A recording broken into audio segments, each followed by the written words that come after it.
शेतकरी मित्र, थंडीच्या दिवसामध्ये ऊस पिकामध्ये अपेक्षित फुटवे व संख्या नियोजन होऊ शकत नाही असे बऱ्याच शेतकऱ्यांची ओरड असते। पण एकंदरीत रायझर, युरिया, DAP, पॉलिसल्फेट यांचा एक आपण चर मारून डोस घातला आणि सदरचा डोस घातल्यानंतर एक भूसुरक्षेची तेवढी आपण आळवणी दिली होती। त्यानंतर आता भूमी समृद्धीची आळवणी दिलेली आहे। पण एकंदरीत हे नियोजन पाहिले तर फुटव्यांची संख्या जटाकोंब असतानासुद्धा एकंदरीत जेवढी पाहिजे आहे तेवढी पूर्ण अपेक्षेपेक्षाही जास्त संख्या नियोजन जवळजवळ सक्सेसफुल झाले आणि निघालेले कोंब हे सगळे सुदृढ आणि सशक्त आहेत। आता येत्या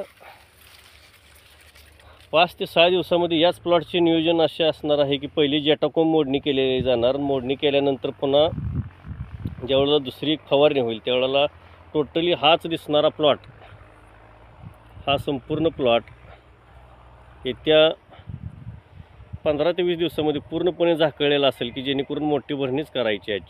धन्यवाद।